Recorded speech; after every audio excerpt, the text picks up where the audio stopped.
Y vamos a comenzar rápidamente, a pasar a saludar a nuestro amigo Andrés Pizarro, perteneciente al Centro de Estudio de Política, Centro de Economía Política de Argentina, que está con nosotros en comunicación telefónica. Buen día, Andrés. Buen día, ¿cómo están? Buen día, Andrés, ¿cómo te va? Hola, Hugo, ¿cómo ¿Cómo estás? andás? Bien, bien. ¿Se ha mejorado? ¿Está mejor Sí, hoy? estuve con una gripe un poco fuerte el fin de semana el viernes, así que no pude estar con ustedes, pero acá estamos de vuelta. Bueno, y esta época, viste que ya es... Y empezamos a caer, viste, eso sí. Claro, Eso sí. los cambios de temperaturas bruscos, así que si te agarra por ahí medio descuidado, te manda a la cama. Así es, pero ya estamos. Bueno, me alegro. Andrés, ¿de qué charlamos hoy?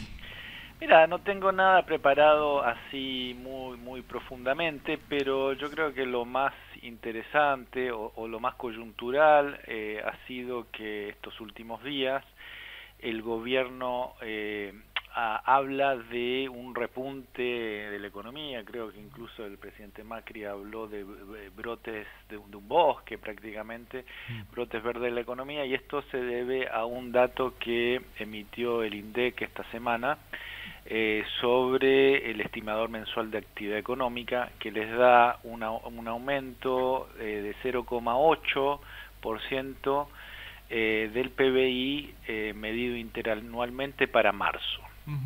Y a raíz de este dato ha habido prácticamente euforia desde el gobierno, indicando que esto sería una muestra de que está repuntando la economía. Y yo lo que estoy viendo en los datos, los tengo enfrente mío hoy, es que hubo un repunte, o sea, del mismo indicador, que es el PBI respecto al mes, al año, o sea, al mismo mes del año anterior. En diciembre hubo un 0,3, en enero 1,7, pero en febrero 2017 cayó a 2,1 y en marzo vuelve a aumentar 0,8. ¿A qué voy con esto? Que yo miraría este dato con cautela, porque no es algo que sea constante, no son varios meses, sino es únicamente un mes. Entonces, eso es sobre la cifra general. En segundo término, este crecimiento que se está dando en el PBI está motorizado fundamentalmente por tres sectores. Agricultura, que aumentó el 5,8 sobre el mismo periodo, es interanual el mes de marzo, construcción 7,8 e intermediación financiera 5,2. Intermediación financiera obviamente es todo el sector financiero, la actividad bancaria, etcétera. Entonces ahí uno empieza a notar las características de la política económica o el modelo económico, porque a eso le podemos ver que el sector de la industria sigue cayendo.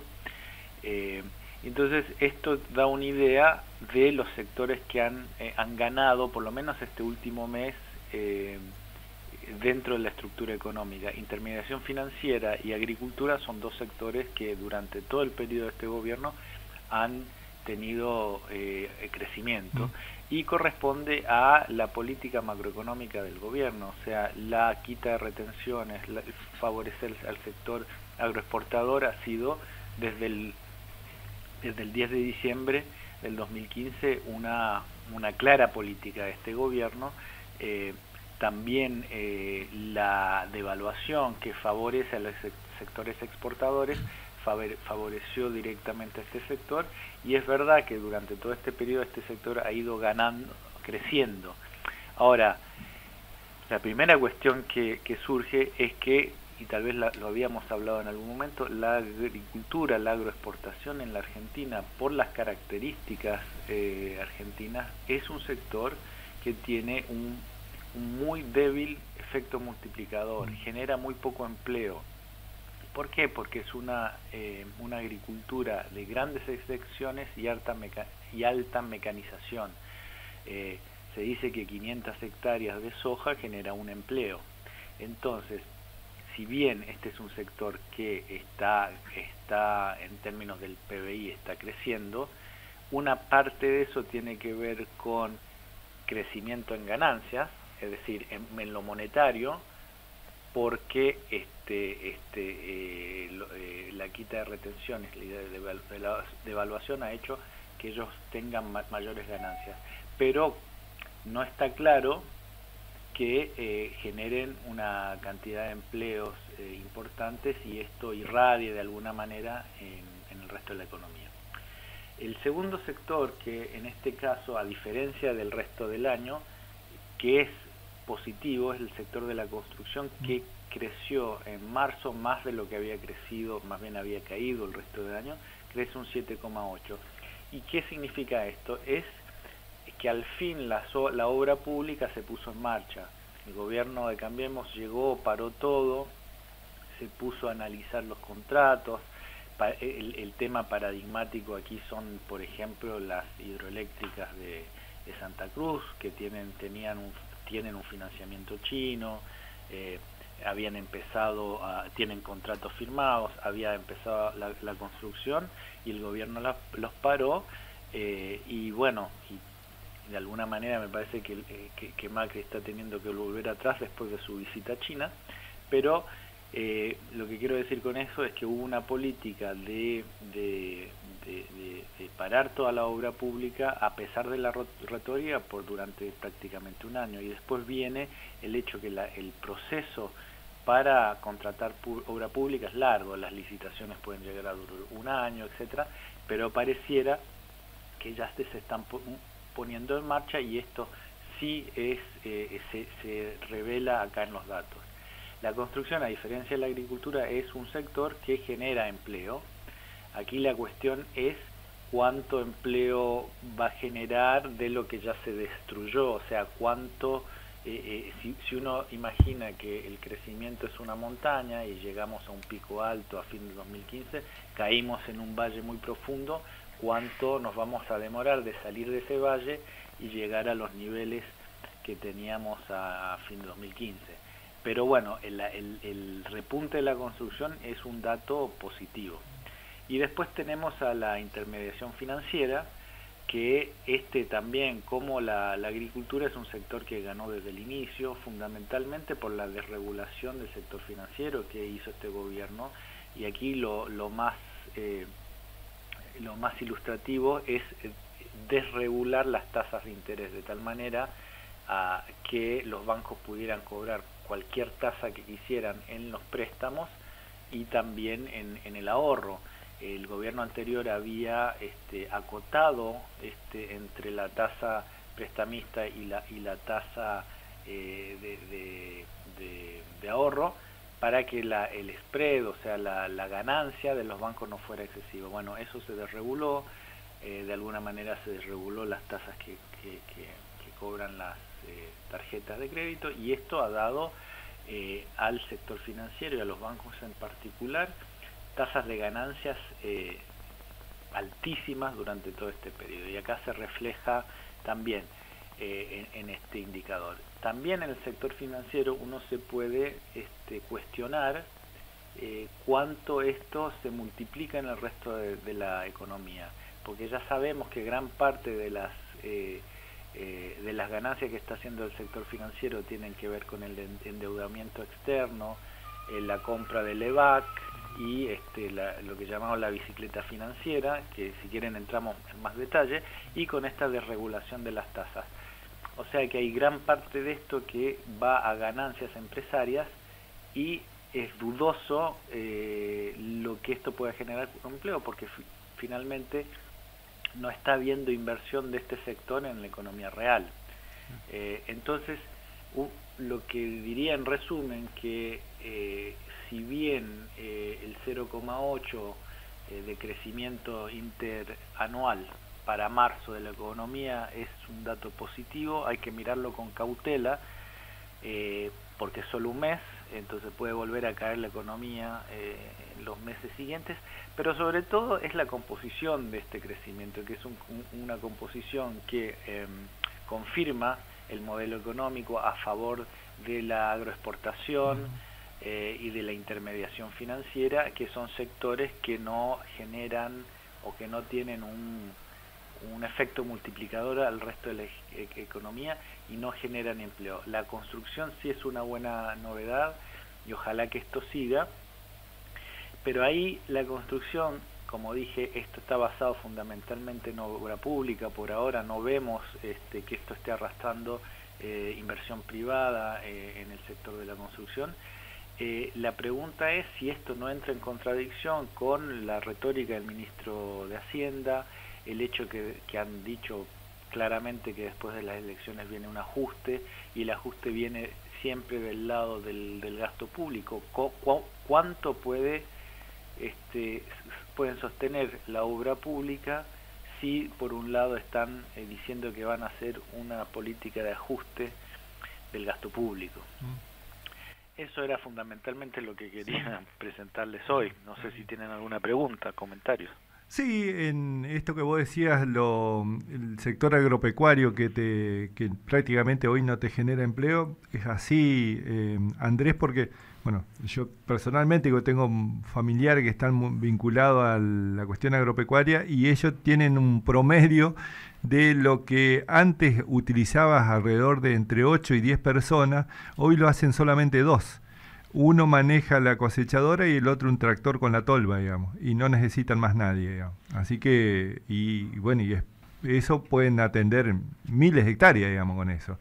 Así que eso no te genera ningún tipo de empleo. Y el tema de la construcción también vos sabés que es un empleo muy precario, porque tiene también niveles de a medida que se termina la obra, también la gente va quedando sin trabajo, con lo cual es un empleo que a mí me parece que es complementario a un desarrollo industrial distinto, pero no se puede tomar eso como eje de desarrollo de generación de empleo, porque, bueno, de hecho los compañeros que están vinculados a las organizaciones gremiales, como la UOCRA, ve también que son empleos muy temporarios que se van cayendo y van subiendo permanentemente, digamos.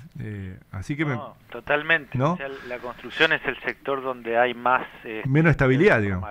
Claro, y empleo informal. Y muy informalizado, exactamente. Totalmente, y en contraparte tenés que todavía la industria sigue cayendo, la industria manufacturera en estos mismos datos cae 0,2, o sea, tenemos una caída pero sostenida de la industria desde enero de 2016 hasta hoy, todos los días sigue cayendo.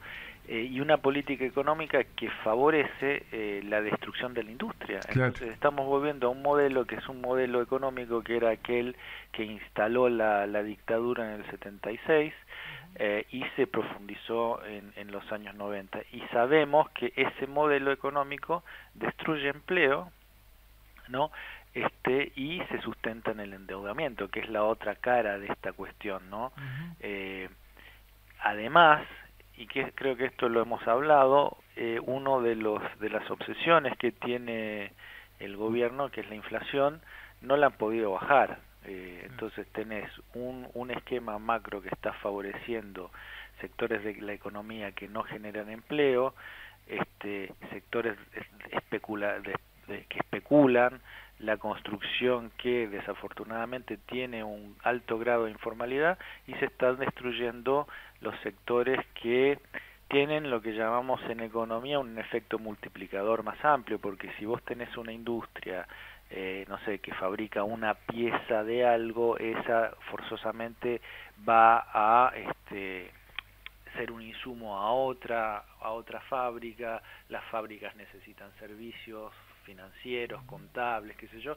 Está probado que la industria manufacturera tiene un efecto multiplicador mucho más grande, mucho más fuerte que los sectores de la agricultura, por ejemplo, ¿no? Sí, Andrés, vos tuviste la oportunidad de analizarlo un poco esto convenio que ha firmado en estos últimos viajes, fundamentalmente con China y otros países, donde, bueno, aparentemente van a empezar a venir algunas inversiones importantes, fundamentalmente desde China, pero sabemos que esos convenios de inversiones generalmente van atados a compras de insumos, de elementos que por ahí te obligan a comprarlo a cambio de traer las inversiones, ¿no? Y esto la situación económica y de la caída de la industria, ¿cómo lo evaluás vos, digamos? ¿Va a profundizar esto? ¿Va a venir, digo, a terminar de destruir la industria? ¿O hay algún punto que pueda favorecer a la generación de empleo, a reconstruir un poco la caída de la industria nacional? Mira, acá hay dos puntos. Primero es la visión del gobierno en general, que es una visión aperturista, digamos, independientemente del convenio con China. La baja de aranceles en el tema electrónico, la eliminación de los controles los controles, ¿cómo se llaman?, no automáticos a las importaciones, eso ya se dio, o sea, eso ya existe, y de hecho si uno ve el déficit comercial se está profundizando. Estamos hoy en día importando mucho más de lo que exportamos, y eso no era así. O sea, durante el kirchnerismo hubo siempre, tal vez el último año, superávit comercial. Entonces tenés acá un equipo económico que cree que la importación es buena, que cree que hay nichos de la economía y particularmente en la industria que no son competitivos y por lo tanto deben reconvertirse. Esto ya no es un secreto. Creo que hay un proyecto dando vuelta dentro del Ministerio de la Producción, que hay ciertos sectores de la industria que se tienen que reconvertir.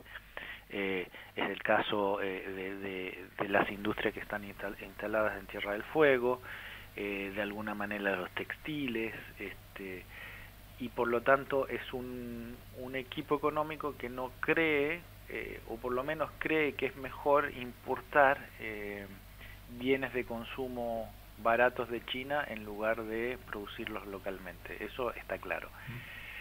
Y esto tiene un efecto muy negativo en el empleo, pero en el caso argentino es aún peor, porque tenemos estas zonas que fueron favorecidos por la promoción industrial, como Tierra del Fuego, que va a crear un problema de equilibrio territorial muy fuerte, de movimientos de población muy fuerte, que van a ser un problema. Yo la verdad que la veo muy mal para Tierra del Fuego. Esto por un lado. Por otro lado, el convenio con China, lo que yo entendí es que gran parte de los proyectos de ese convenio que ya habían sido firmados con el gobierno anterior. Por ejemplo, el tema de las hidroeléctricas ahí de Santa Cruz, el Belgrano Cargas y una o dos centrales nucleares, que a eso se le agregaron algunas cuestiones. Entonces, no he leído el convenio, pero viendo cómo razona este gobierno, no me cabe duda que si en ese convenio hay inversiones que van a favorecer a la industria china, porque ellos piensan de esa manera, y no los veo haber negociado duramente con los chinos para obtener por lo menos alguna concesión. Pero te digo, no lo he leído. Lo que sí me parece positivo, que se reactive lo que ya estaba firmado, que es la construcción de las hidroeléctricas, la nuclear y la del ferrocarril del Belgrano. Si eso se hace, eso es positivo, digamos, tanto en términos de empleo, pero sobre todo en generación de valor, y de reducción de la tarifa eléctrica, ¿no? Eso es positivo. Sí, Andrés, yo me leía los otros días de cómo otros países, bueno, Estados Unidos concretamente, cómo protegen la economía, que ante la posibilidad de llegada de los limones, que han dado más vueltas los limones, eso por todos lados, pero ante la posibilidad concreta de que podían importarse limones de la Argentina,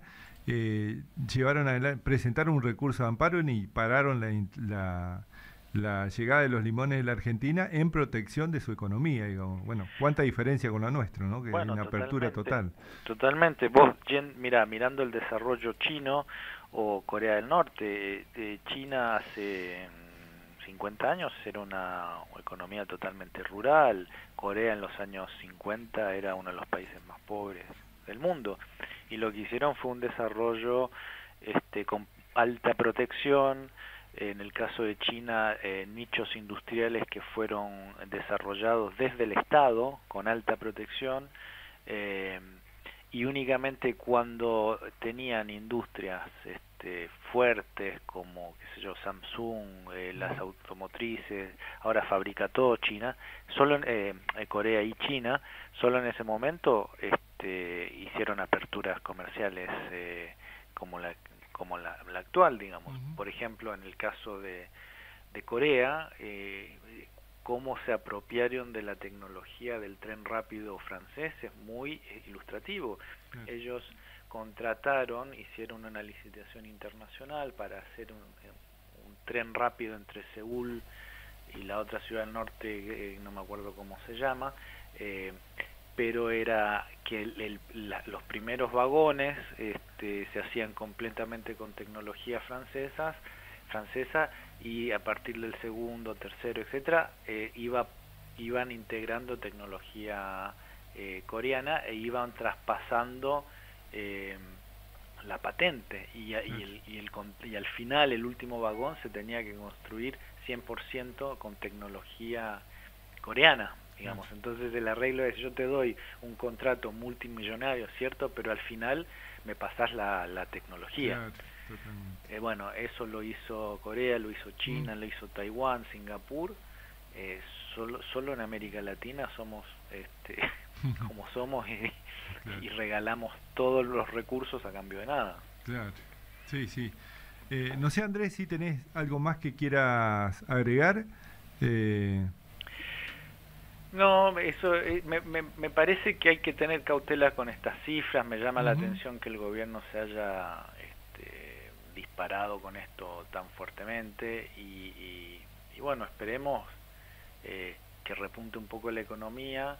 Desafortunadamente creo que están construyendo un modelo que en el largo plazo, o en el mediano plazo más bien, va a ser muy perjudicial para el pueblo argentino, y que esto ya lo hemos visto, y hay un momento que este esquema no resiste la restricción externa y la avidez de dólares para cubrir el déficit comercial y el déficit fiscal, porque una de las cuestiones muy importantes es que este gobierno, a pesar de todo, no ha reducido el déficit fiscal.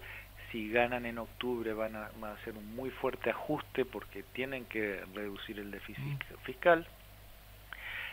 Lo están financiando actualmente con dólares, y el endeudamiento es galopante.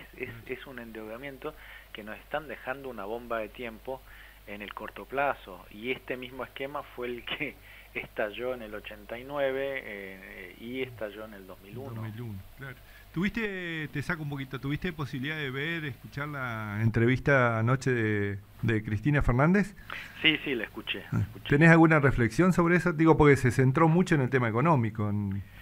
Sí, yo creo que ella ve un poco lo que vemos los economistas que somos críticos a este gobierno. Ella lo dijo muy bien.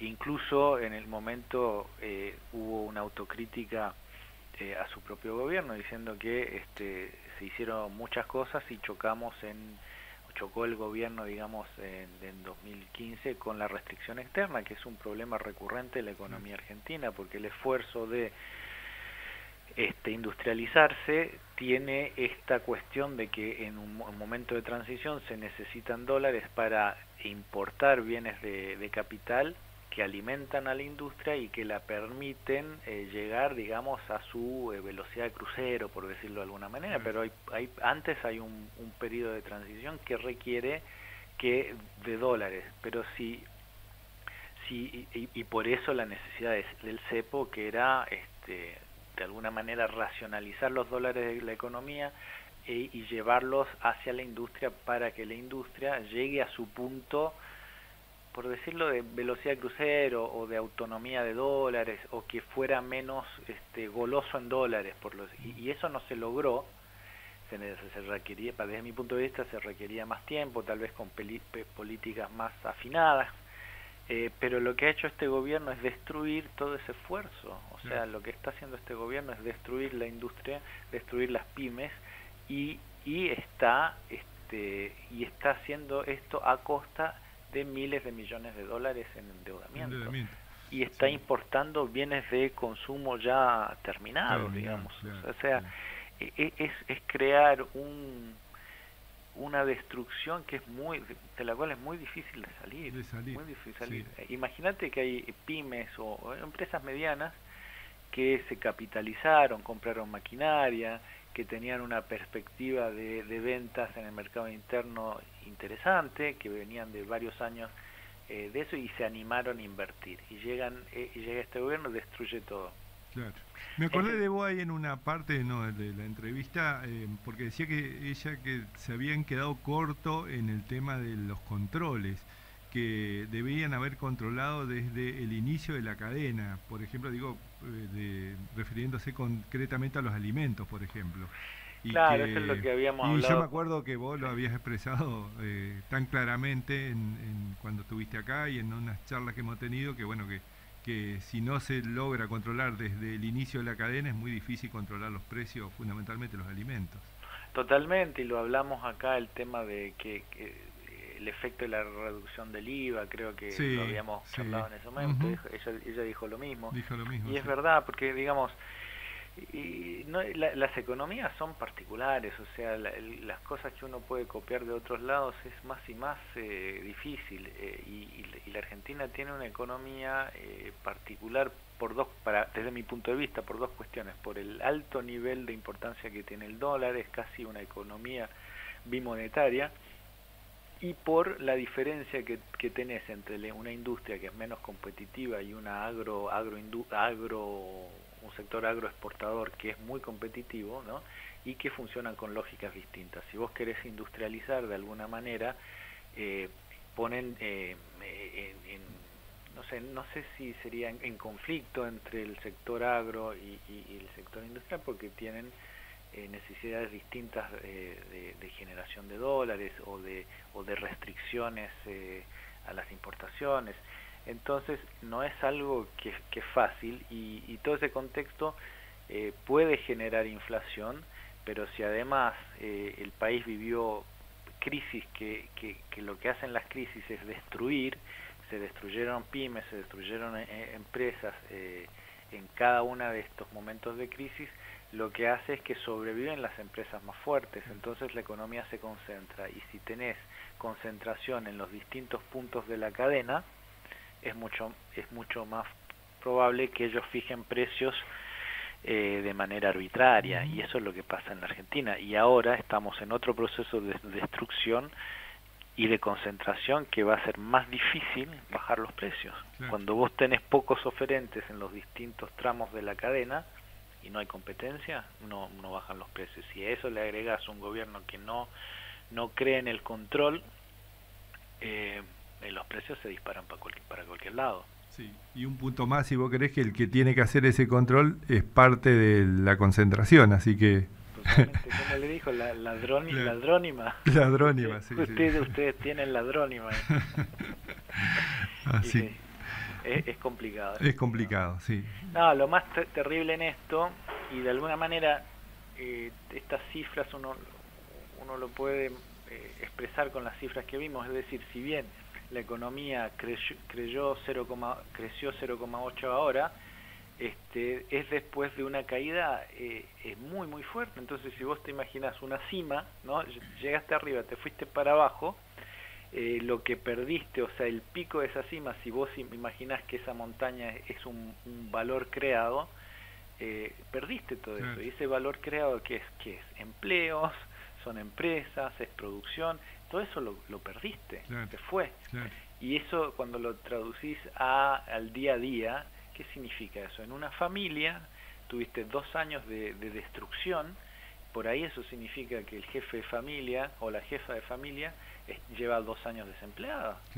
o significa que ese hogar no tiene ingresos y significa que los chicos no pueden ir a la universidad. Claro. Entonces 2 años, o si este gobierno sigue así, 4 años en la vida de la unidad familiar es algo muy tremendo, que puede significar un cambio de rumbo para la vida de una persona. Sí, un chico que no pudo ir a la universidad, un padre o una madre que lleva 4 años desempleados, es trágico en la, ¿cómo se podría decir? En la duración de la vida de un hogar. No es nada en la de un estado, digamos, pero en una familia es tremendo. O el tipo de la pyme que con mucho sacrificio compró maquinaria y después no la puede utilizar. Ese tipo, totalmente. Yo creo que escuché a Cristina decirlo en algún momento, el tipo que lo convenciste para capitalizarse, comprar maquinaria y producir, y vino esto, ¿cómo lo volvés a convencer